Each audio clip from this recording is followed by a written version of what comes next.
Sellel nädalal pahvatas Eesti levimuusika maailmas skandaal, mille puhkemist oleme oodanud ikkagi juba, ma ütleks, aastakümneid, sest et ammu ei ole midagi nii põnevat meie silmade ja kõrvade ette lahti rullunud nagu nüüd.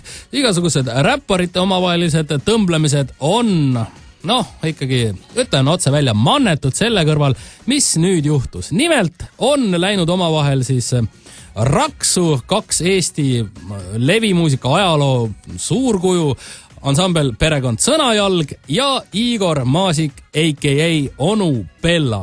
Nimelt siis 94. aastal, natuke lähen siin ajalukku, lindistas siis Onu koos oma mänedžeri Aarne Valmisega siis ühte kasseti, kuhu pandi ka jumalikku valgust jutlustavate sõnajalgade laul Elutuul. Ja muidu oli enam-vähem üks ühele see cover, ainuke vahe oli siis selles, kuidas Bella hääldas sõna Jeesus. Kui sõnajalgid ütlesid seda siis Jeesus, Bella ütles Jesus.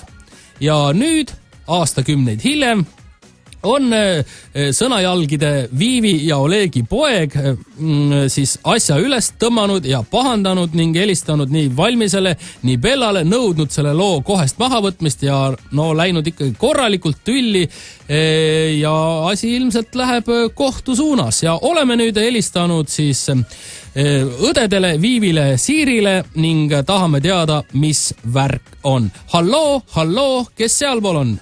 Tere! Siiri, Viivi? Jaa, mõlemad? Halleluuja, ei teagi täpselt, kes ma täna olen, aga üldiselt vahet ei ole. Viivi! No, Jesus sinuga. Jesus, halleluuja! Tore, kuidas läheb? Ei ole ammu kuulnud, eelmisel aastal tuli võimas plaat, aga see aasta vaikus. No eelmine aasta jah tuli võimas 3D kujundusega plaat, see aasta tuleb 5D, saab kombata ja nuusutada ka ja katsuda plaati ka. Väga lahe. Halleluuja. Aga lähme nüüd 94. kaugesse 94. aastasse ja siis Onu Bella ja Elutuul, mis siis kannab YouTube'is versiooni nime ja Sõnajalg lihtsalt ja mis on tegelikult, ma ütlen teie poja sõnadega, labane lorilaul. Nii ta täpselt on, et 94. aastal, kui me selle suurepärase kunstiteose lõime, see oli siis pärast seda, kui siis Oleg oli saanud teise ilmutuse. Millal ta esimese sai ja mida teine ilmutus sisaldas?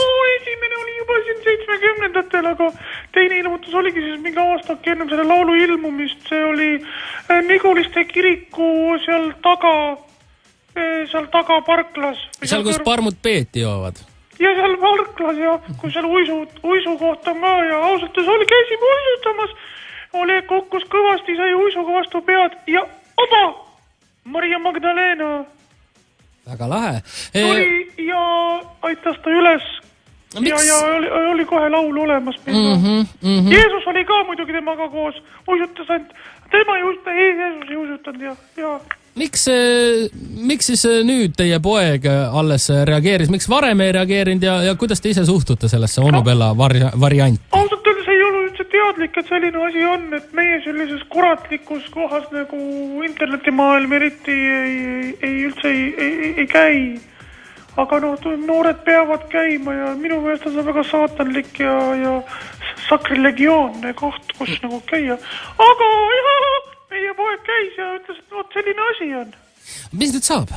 Kuidas teie ise, mida teie, Siiri, Viivi, teeksite, kui teie otsustada oleks? Mis te selle Onu Bella ja Valmise gängiga nüüd ette võtaksite? Kui ainult teie saaksite otsustada? Kui me jätame siis kohtuveskid kõrvale ja paneme nad ikkagi Jumala kohtu ette? No, ütleme niimoodi, et me oleme Jumalaga rääkinud. Ja Jumal soovitab ikkagi tänapäeval väga populaarset asjade lahendamisviisi ehk siis vastastikust piifimist, nagu öeldakse. See on siis üksteise sõimamist nii-öelda nagu läbi laulu. Läbi laulude, ütleme siis kompad, ütleme siis teist inimest läbi laulu ja teine kompab sind vastu või kuidagi niimoodi või.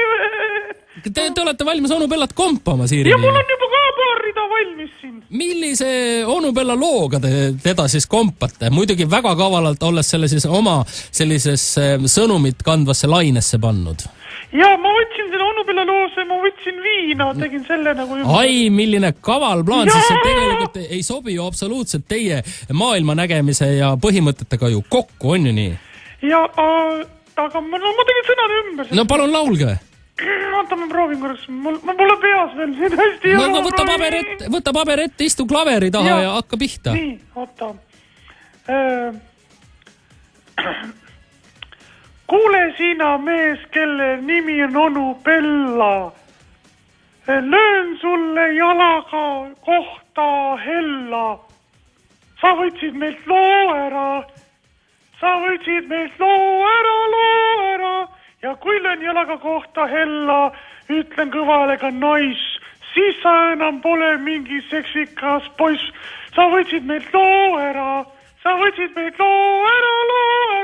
Halleluuja! Väga võimas. Kas tohib, Siiri Viivi, me siit ikkagi järgmisel nädalal võib-olla võtame Bella vastusõna ka sellele?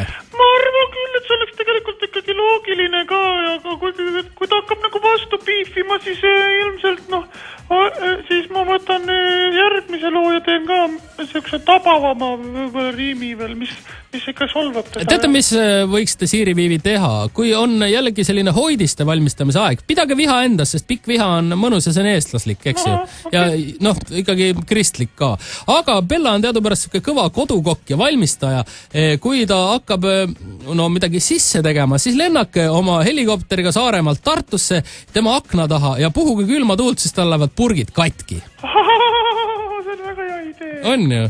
Jätke meelde, tehke see ära, sest et minu arvast, mina olen igatahes ka teie poolt, sest ma arvates Bella on lihtsalt... Jumal olgu armulik sulle, jumal olgu armulik. Jah, täiesti, ma olen täiesti nõus, aga mis siis edasi, aga mis te tegelikult nagu edasi siis nüüd teete? No üks ootame tema vastust, me anname selle laulu nüüd singlina välja, et trükime seda 450,000 eksemplar. Ja tasuta kõik, eks ju? Ja tasuta, selle saab kaasa siis Postimehe, Päevalehe ja Eesti Ekspressiga ja tulge kirikusse. Aga mis siis, kuidas kristlikud inimesed ütlevad, vot sellised ilmalapsed, nemad ütlevad tihtilugu sellist vägisõnadega, teie ütlete Christ you siis inglise keeles? Ja ma tahtsin öelda seda, et selle singli nimi, mis nüüd välja tuleb, selle nimi on Teine põsk. Teine põsk, ahhaa. Me keerame nagu teise põse ette. Panete Bellale teise põske? Jaa. Nii tore. Kuule, aga aitäh, Siiri Viivi, ja ilusat toimetuste jätkumist ja ootame ja kindlasti vahendame teile seda, mida Bella vastu ütleb. Aitäh, halleluuja!